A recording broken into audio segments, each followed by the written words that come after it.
If you don't read the context, if you don't understand what's happening in front of you, how could you possibly know if a solution you're going to offer is going to work?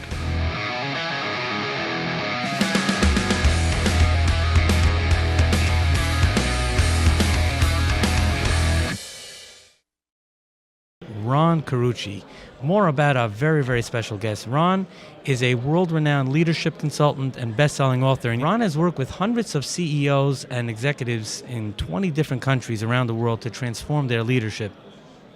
Ron is the co-founder and managing partner at Navilant. His clients include Citibank, Bristol Myers, Starbucks, Microsoft, PricewaterhouseCoopers, Johnson & Johnson. That's pretty impressive, but if you're still not impressed, he also counts as one of his clients, the CIA. I think now you're impressed.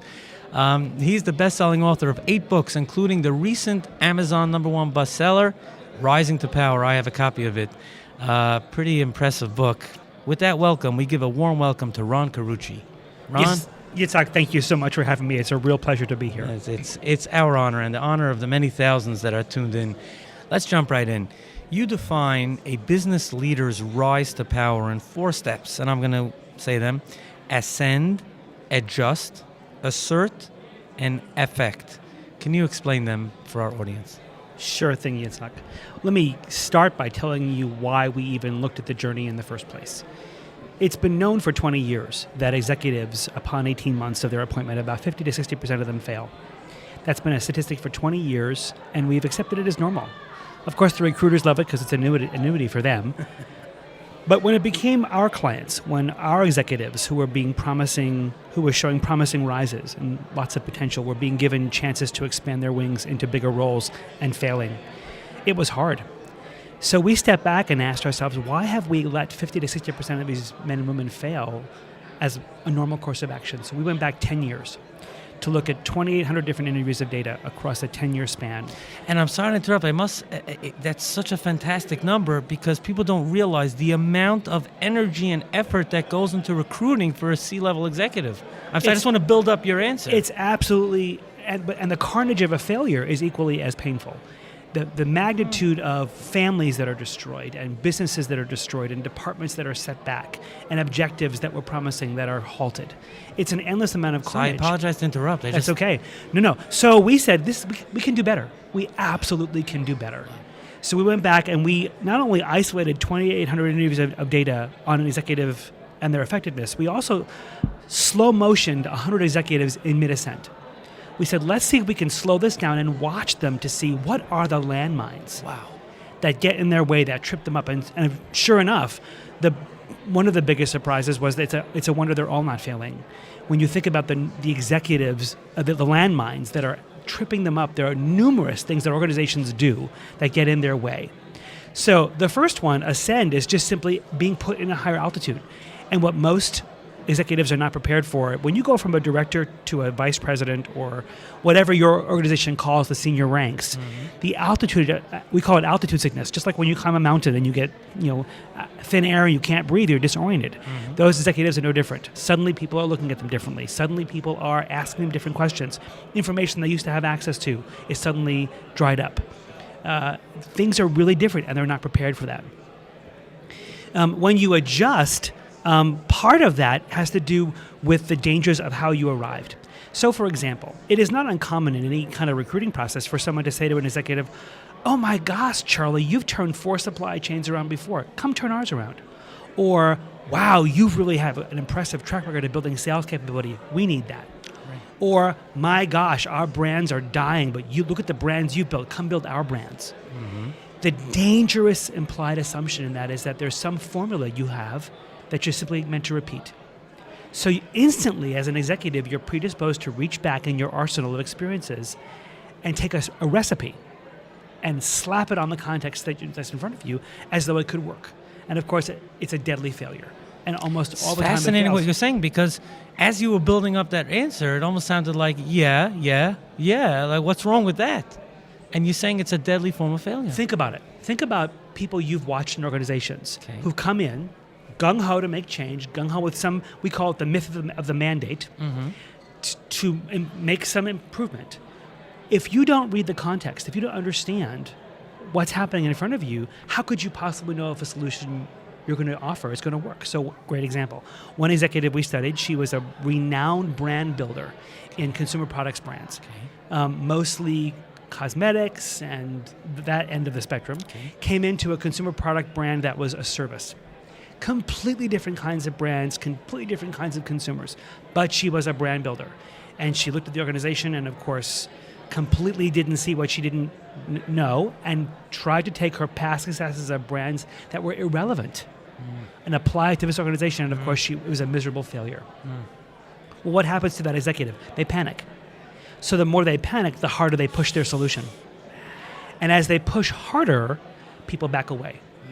Yeah. We call this, their diagnosis becomes an indictment. So we've all heard it before. We walk in and the executive goes to their hiring manager and says, "You didn't tell me it was this bad." And we've actually heard executives say things out loud like, "How have you people stayed in business this long?" or "How have you survived?" And this suddenly, my shock becomes an indictment of the organization that's been there for a long time. And now, of course, they have no desire to try and support your agenda. Right. Oh, no. But it's so normal, Yitzchok. Yeah. It's so normal. So those are the kinds of... one is ascend, right. One is ascend. And then the other is adjust to that thing. Once you land and stick the landing, once you know you're going to stick, then there's assert. There's the issue of power. Suddenly you now have more influence, more authority, more resources to control, more decisions to affect than you ever had before. And many leaders struggle with that power to assert their will. We expected to find the abuses of power in the classic things we read about in the tabloids. Financial self-interest, immoral, unethical behaviors. And certainly we did find the abuse of power and self-interest, but that was not the predominance of a power abuse. The predominance of abuse of power was not the taking of it, it was the abandonment of it. It was the executives who could not tolerate and were too fearful of the power that came with their role, and so they didn't exert it at all. So they became paralyzed in decision-making. They became excessively accommodating to people to please them. They wanted to win people's favor by giving them what they wanted. To the extent that it compromised their role as a C-level executive. Severely, it's like not only the role, but the results. So they couldn't assert their will. They couldn't assert power. But then those who are able to learn and gain muscle and gain traction then can affect. So now you have the chance to affect widespread change. You now can actually do what you were brought to do. How does a leader navigate conflict? Most of them poorly. One of two things happens. You either see the leader who is conflict averse. They don't like to assert their will. They don't want to upset people. They certainly don't want to, in front of people, have dissent. Or they're bullies. They live to not belittle people, or they have to have their way. They always have to be right. And any open sense of dissent is actually seen as disloyalty. Both those extremes are obviously unhealthy. Leaders who can, and actually women do this much better than men, leaders who can actually embrace that conflict is the raw material of innovation. If you have no conflict, somebody's not necessary. And so dissent is the best precursor for breakthrough. But you have to tolerate it, and you have to not personalize it, and you have to, you should invite dueling fact bases to the table. What should we do with this decision? What does the data say? Well, the finance person has one interpretation of data, the marketing person has another. Okay, let's duke it out.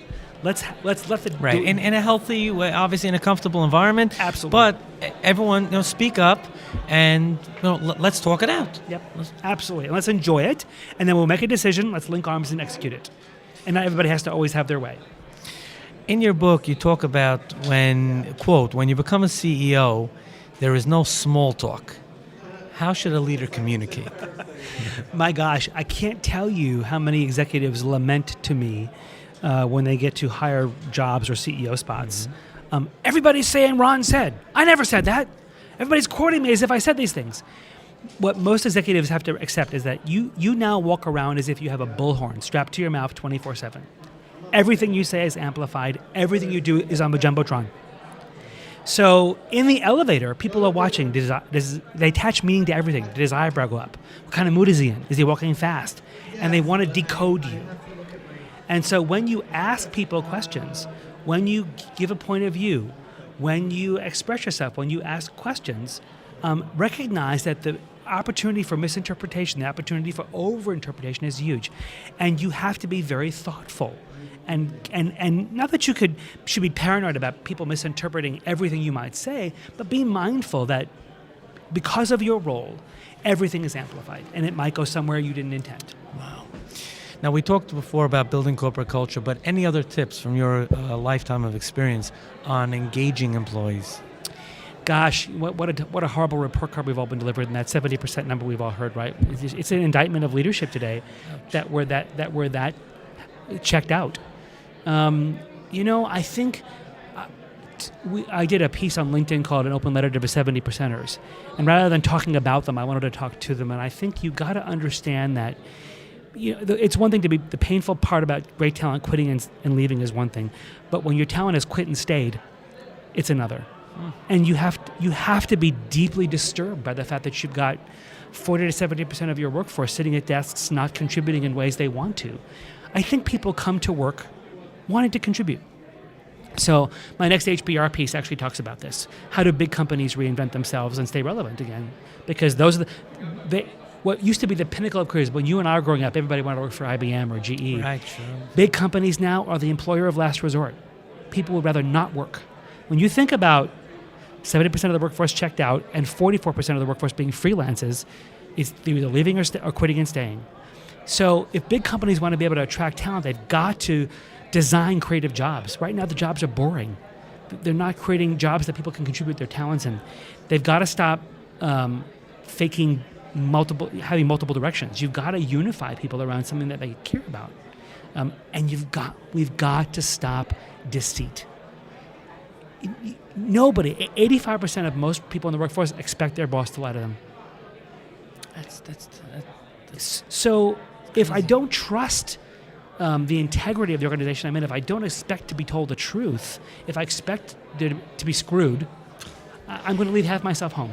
Yeah, and time again, and every report has come out that trust probably ranks up as either the top or certainly in the top 3 items that someone wants to deal with, whether it's a client-vendor relationship, whether it's an employee-boss, whatever it is. Yep. Trust ranks up there. Marriage, trust is right up there.